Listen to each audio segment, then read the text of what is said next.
नमस्कार, SL news में आपका स्वागत है। मैं हूं journalist doctor Harish Chandra Lakhera. Bharatiya Janata party नेतृत्व ने एक बार फिर चौंकाते हुए राजस्थान में नए चेहरे को कमान सौंपने का फैसला किया है। भजनलाल शर्मा प्रदेश के नए मुख्यमंत्री होंगे। इससे पहले मध्य प्रदेश में और छत्तीसगढ़ में भी भारतीय जनता पार्टी ने नए चेहरों को कमान सौंपी है। लेकिन इस पूरे प्रकरण में हम देखें तो भारतीय जनता पार्टी ने जो जातीय समीकरण एक सामंजस्य बिठाने की कोशिश की है, उसे लगता है भारतीय जनता पार्टी को कि 2024 का जो चुनाव होने वाला है अगले कुछ महीनों बाद, उसमें उसे फायदा होगा। लेकिन एक बड़ी बात है, खासतौर पर राजस्थान को, एक ऐसा दौर जिसमें लगभग सभी पार्टियां नेतृत्व तो किसी भी ब्राह्मण को देना नहीं चाहती है। ये ठीक है कि उनके वोट तो चाहिए, लेकिन ऐसे में भारतीय जनता पार्टी ने एक ब्राह्मण को नेतृत्व देकर एक, ये भी कह सकते हैं कि चौंकाने वाला फैसला किया है। आमतौर पर उत्तराखंड और हिमाचल, ये दो राज्य हैं जो सवर्ण बहुल राज्य हैं इस भारत में, और आमतौर पर वहाँ पर भी जो भारतीय जनता पार्टी है, खासतौर पर उत्तराखंड में, दोनों में कभी ब्राह्मण कभी ठाकुर देती रही है।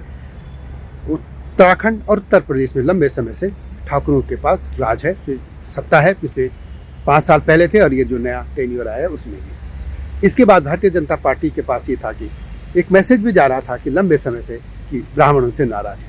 हालांकि भारतीय जनता पार्टी के जो अध्यक्ष हैं जेपी नड्डा, वे खुद ब्राह्मण हैं, लेकिन जहां तक सरकार या सत्ता की बात थी उसमें ब्राह्मण कहीं भी एक भी मुख्यमंत्री, एक उनका अवश्य है नॉर्थ ईस्ट में हेमंत बिश्वा, लेकिन वो अपने दम पर आए थे क्योंकि कांग्रेस और उनको साफ करना था वहाँ पे, इसलिए वे कांग्रेस से विद्रोह कर पे खासतौर पर राहुल गांधी से नाराज होकर आए थे। तो भारतीय जनता पार्टी के अब 2 ब्राह्मण मुख्यमंत्री हो जाएंगे, एक हेमंत बिश्वा शर्मा और दूसरे भजनलाल शर्मा। भारत में यदि हम देखें तो सिर्फ और सिर्फ इन दोनों के अलावा एक मुख्यमंत्री हैं जो कि ब्राह्मण के तौर पे नहीं बल्कि अपने दमखम पे हैं, वो हैं ममता बनर्जी पश्चिम बंगाल में। सिर्फ एक मुख्यमंत्री। इसके अलावा भारत में कहीं भी ब्राह्मणों का नेतृत्व अब नहीं दिखता है। एक जमाना जरूर था कि जब आज़ादी के बाद के दौर में अधिकतर मुख्यमंत्री ब्राह्मण होते थे और प्रधानमंत्री पंडित नेहरू और उसके बाद इंदिरा गांधी तक ये रहा, बाद में अटल जी तक भी रहा, ये रहा, फिर राष्ट्रपति प्रणब मुखर्जी तक भी रहे ये। लेकिन ये जैसे प्रणब मुखर्जी को भी बनाना एक मजबूरी थी कांग्रेस की, क्योंकि ममता ने दबाव डाल रखा था कि बंगाल से बनना चाहिए, तो इस तरीके थे। लेकिन बनाना यानी राजस्थान के से पहले मध्य प्रदेश और छत्तीसगढ़ में भी भारतीय जनता पार्टी ने नए चेहरे सामने रखे।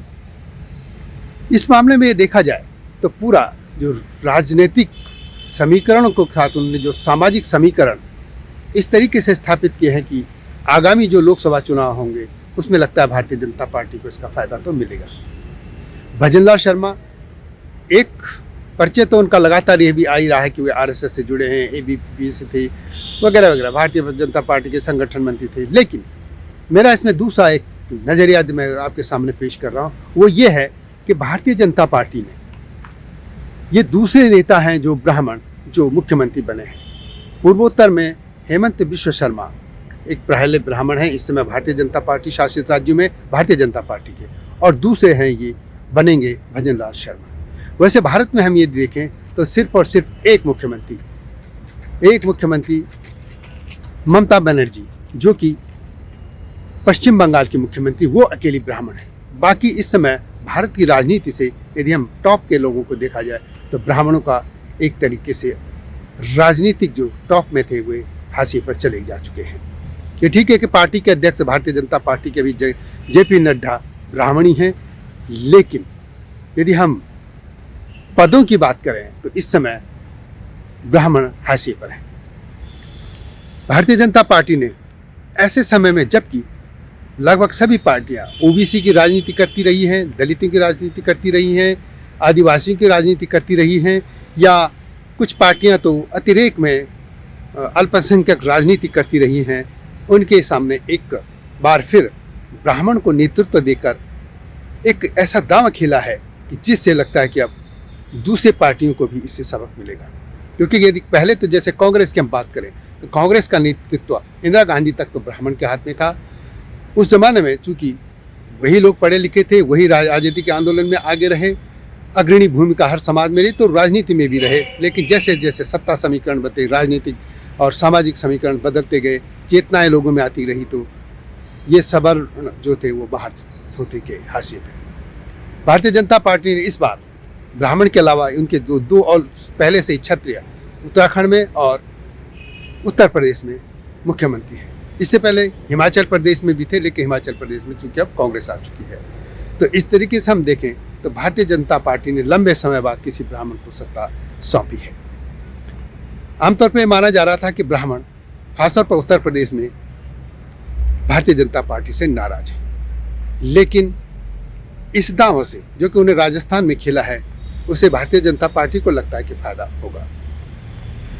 वैसे भी यदि हम भारत की राजनीति देखें तो खास तौर पर राजनीतिक तौर पर हम देखें तो साउथ के राज्य और खास तौर पर जो तमिलनाडु की राजनीति है उसमें जो सनातन धर्म की बात करते हैं वो नाश करने की, वास्तव में सनातन क्या है? सनातन धर्म को हम यदि कहें तो एक ब्राह्मण धर्म को ही गाली देते हैं वो, ब्राह्मण धर्म यानी ब्राह्मणों को। और ये भी यदि तमिलनाडु के नेता लोग देखें तो जो नोबेल प्राइज मिले हैं वो तमिल ब्राह्मणों को ही भारत में मिले हैं अधिकतर। लेकिन भारतीय जनता पार्टी ने जो दांव खेला है इससे अब जो रूठे उनसे ब्राह्मण थे वो नेतृत्व जो ब्राह्मणों का था अब लगता है वो उनके साथ जुड़ जाएगा, क्योंकि ये पहली बार हो रहा है भारत लंबे समय बाद जो राज्य हैं मध्य भारत के। वैसे उत्तराखंड की बात करें जैसे या हिमाचल की बात करें तो खासतौर पर उत्तराखंड तो वहाँ तो बहुत कम पॉपुलेशन है और वहाँ पे सवर्ण राज्य ये वैसे ब्राह्मण ठाकुर की बहुलता में है और हिमाचल में भी।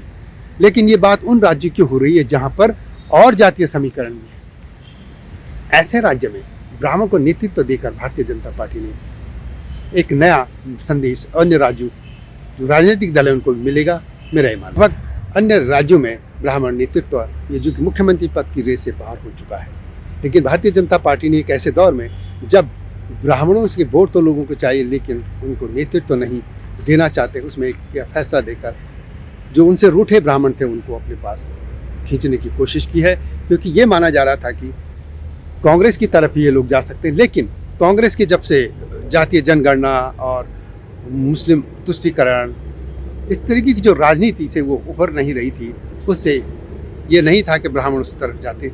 लेकिन भारतीय जनता पार्टी ने जो ये फैसला कर दिया है इससे लगता है कि उनको 2024 का फायदा होगा, ब्राह्मण जो लोग हैं वो उनकी तरफ जुड़ेंगे। वीडियो कैसे लगी कमेंट में से लिखें और नए मुद्दे के साथ मिलता हूं, तब तक नमस्कार। हिमालय पे पेड़ हो तो गीत गाएंगी नदियाँ, गीत गाएंगी नदियाँ। पेड़ों पे चिड़िया है तो गीत गाएंगी नदियाँ, पेड़ों पे चिड़िया है तो गीत गाएंगी नदियाँ। माँ की लोरी जैसे होते हैं नदियों के गीत।